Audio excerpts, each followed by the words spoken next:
हमारे आने वाले ईद मिलादुन्नबी अभी सर पे 1 महीने बाद 16 सितंबर, और उसके पहले ये मुद्दा आ गया तो सबकी भावना को ठेस पहुंची है, सबको बहुत खराब लगा है।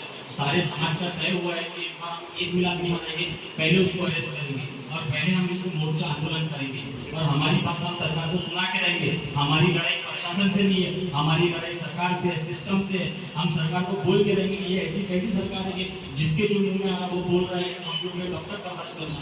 हम लोग के मौलाना अजरी साहब ने 2 वर्ड बोले तो उनको आज तक जेल में रखा गया, और इन लोग जब बोलते हैं ये जो 1% लोग है, जबकि इतना सेकुलर मुल्क है ये इंडिया का, मगर 1% लोग ऐसा बोलता है तो कितना खराब लगता है।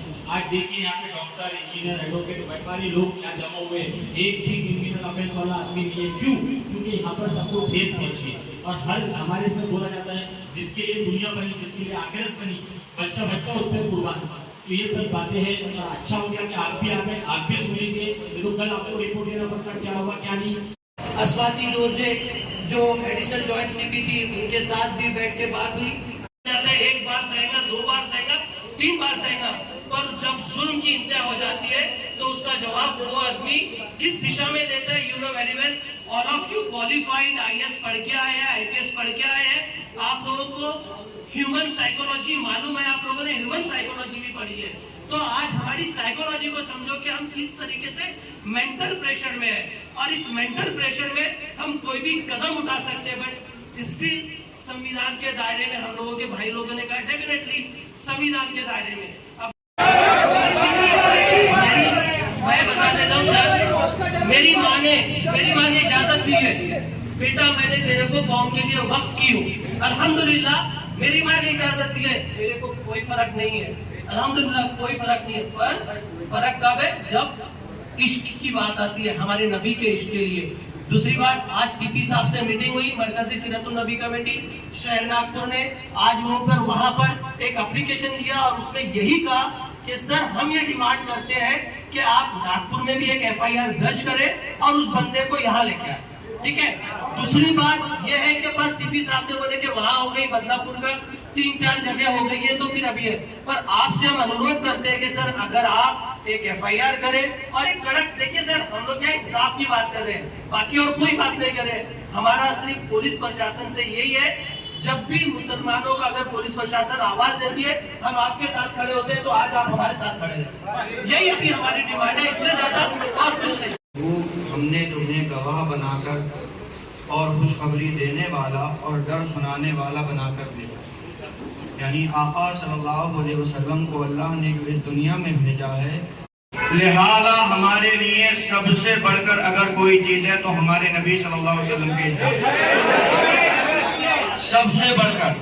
दुनिया की सारी दौलत, सारी शोहरत, सारे खजाने सब एक तरफ, लेकिन हमारे नबी सल्लल्लाहु अलैहि वसल्लम की इज्जत से बढ़कर दुनिया में कोई दूर नहीं है। हमारे लिए जो हमारे दिल का दर्द है वो हम आप तक पहुंचाएं। आपके पास पावर है, आप उस पावर का इस्तेमाल कीजिए, और ये किसी नाजायज काम के लिए आपकी पावर का इस्तेमाल नहीं करवा रहे हैं। हम जो करवा रहे हैं उस पावर का, जो पावर हमारा हिंदुस्तान का संविधान हमें देता है, और उस संविधान का जो कानून है, उन कानून के मातहत रहकर हम आपसे इतनी इल्तिजा करते हैं कि जिसने भी ये बकवास की है तो आपकी जिम्मेदारी के जो आपके पास पावर है आप उसका इस्तेमाल करते हुए उसके खिलाफ मुकदमा करिए, या जो आप कर सकते हैं वो कीजिए, बरखिलाफ उसके। अगर इस बात पर अमल ना हुआ तो फिर हमारे पास दूसरा ऑप्शन ये है कि हम सड़कों पे निकल आएंगे।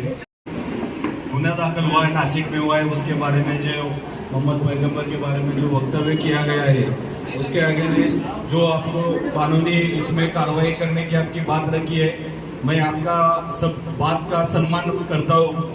एक मेरी भी जिम्मेदारी है, मैं पश्चिम नागपुर का DCP हूँ, पहले भी हमने मीटिंग हुआ है, यही हुई है, तो हर बात आपका सहकार्य रहा है। और जो नागपुर की जो मिसालें आपने कायम रखी है, आज भी जो बंदोबस्त था, आज भी जो भारत बंद का था, वो भी अच्छे से हमने सब लोगों के सहकार्य से ये किया है। जो आपकी बात है मेरी जिम्मेदारी है और मैं जिम्मेदारी अच्छी तरह से निभाऊंगा। जो आपकी दिल की बात अपने नबी के बारे में रखी है, जो आप उनका सम्मान इतना करता है, वो जरूर बात हम भी हमारे सीनियर के पास रखेंगे कि आपके मन में क्या है और आप क्या चाहते हैं। उसकी जो बातें हम रखेंगे वो भी प्रशासन के तरफ से सरकार को जाएगी कि लोगों की भावना क्या है, क्यों इतने गुस्सा हो रहे हैं, क्यों एक कर रहे हैं, कि आपकी बात जो रखी है हम जरूर ऊपर पहुंच देंगे। और आपको जो FIR की बात है या आपके जो आगे का जो अपना करना है, तो मैं प्रशासन के तरफ से आपको रिक्वेस्ट करा हुई, कोई भी बात करना है तो हमको विश्वास में लेके करो, हमारा भी जरूर आपका सहकार्य रहेगा कि हम भी आपके लिए खड़े रहेंगे। वही बात रखने के लिए मैं आया, किसी ने हमको बुलाया नहीं। मेरी एक जिम्मेदारी है कि मेरे एरिया में मेरा लॉ एंड ऑर्डर अच्छा रहे, किसी को तकलीफ ना हो जाए और किसी तरह से कोई अफवाह ना फैलाए। तो इस कारण मैं यहाँ आया। आपकी जो बात है आप डिस्कशन कर सकते हैं, आपका जो डिसीजन होगा जो आप करने वाले हैं वो भी हमको जरूर आप इंफॉर्मेशन दे दिए, हम भी आपको जरूर इसमें सहकार्य करेंगे। Thank you. रोजाना कोई ना कोई करता जा रहा है, क्यों कर रहा है, क्या हो रहा है? ये जो हमारी एकजहती ख़त्म हो गई है उसी का ये नतीजा है, और हम भी दीन से बहुत दूर हो गए हैं उसका ये नतीजा है। कोई भी कुछ बोलने वाला तो छोड़ दीजिए, जो नबी का कलमा पढ़ने वाले जब नबी के बारे में गलत बोलने लगेंगे तो हम दूसरे पर क्या अंकुश लगाएंगे। शान देखिए, सबसे बड़ी बात यह है कि एहतराम रसूल लोग भूल गए, एहतराम शरीयत भूल गए, एहतराम इंसानियत भूल गए। समझ लीजिएगा, हम हकीकत को कहना भूल गए। हम नफ़रत की बुनियाद पर जीने वालों से टकराने से नफ़रत बढ़ती है। इग्नोर करना भी एक बहुत बड़ा तरीका होता है किसी चीज़ को, बुराई को दूर करने के लिए। किसी ने गाली दिया, अगर हम पागल समझ के बाहर निकल जाएं तो हम नहीं, जिस नाम से आप चिढ़ेंगे चिढ़ाने वाला वही नाम लिया करेगा। अगर आप नहीं चिढ़ेंगे तो कोई आपका नाम नहीं लेगा, छोड़ देगा। तो रह गया ये कि अल्लाह और अल्लाह के रसूल की गुस्ताखी करने वाले कभी कामयाब हो सकेंगे क्या? नहीं हो सकेंगे। लेकिन आप हमें बताइए, हम कहाँ हैं? हम न तो अल्लाह से जुड़े हुए हैं और न इंसान से जुड़े हुए हैं। जिस दिन हम अल्लाह से जुड़ जाएंगे उस दिन क्या होने वाला है? कौन हमारा कुछ बिगाड़ सकेगा? नहीं बिगाड़ सकता है। तो इसलिए मैं आपसे बड़ा साफ कहता हूँ कि आप सब चीज़ छोड़ दीजिए, आप केवल एक चीज़ पर अमल कीजिए कि हम रसूल से मोहब्बत भी करेंगे और रसूल की शरीयत पर चलेंगे। हम अपनी तरफ से बुराई नहीं करेंगे, बुराई करने वाले को समझाने का काम करेंगे, और नहीं तो सज़ा देने का काम हुकूमत और अल्लाह का है, हमारा काम नहीं है। हमारा काम है फरियाद करना। हम अल्लाह से फरियाद करें या हुकूमत से फरियाद करें।